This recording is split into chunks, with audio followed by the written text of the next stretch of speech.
अस्सलाम वालेकुम। World best stories hub दिलचस्प कहानियों का चैनल। नई नई कहानियों के लिए world best stories hub channel को सब्सक्राइब ज़रूर कर लीजिए और साथ ही बेल आइकन को दबाकर ऑल नोटिफिकेशन को क्लिक कर दीजिए ताकि आपको हर वीडियो मिले बर वक्त। सोहबत का असर। हज़रत उमर बिन अब्दुल अज़ीज़ रहमतुल्लाह अलैह ने एक शख्स को किसी जगह का हाकिम बनाया। किसी शख्स ने अर्ज़ किया कि ये साहिब हुजाज बिन यूसुफ के ज़माने में इसकी तरफ से भी हाकिम रह चुके हैं। उमर बिन अब्दुल अज़ीज़ रहमतुल्लाह अलैह ने इन हाकिम को माज़ूल कर दिया। उन्होंने अर्ज़ किया कि मैंने तो हुजाज बिन यूसुफ के यहाँ थोड़े ही ज़माने काम किया। उमर बिन अब्दुल अज़ीज़ रहमतुल्लाह अलैह ने फरमाया कि बुरा होने के लिए इतना ही काफ़ी है कि तू इसके साथ एक दिन या इससे भी कम रहा।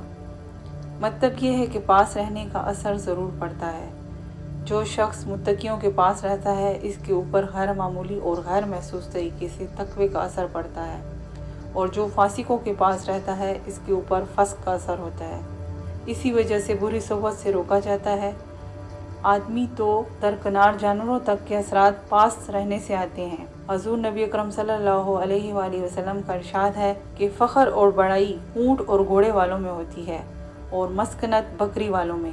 हज़ूर नबी अकरम सल्लल्लाहु अलैहि वसल्लम का इरशाद है कि सालेह आदमी के पास बैठने वालों की मिसाल इस शख्स की सी है जो मुश्क वाले के पास बैठा है कि अगर मुश्क ना भी मिले तब भी इसकी खुशबू से दिमाग को फरहत होगी। और बुरे साथी की मिसाल आग की भट्टी वाले की सी है कि अगर चिंगारी ना भी पड़े तो धुआं तो कहीं गया ही नहीं।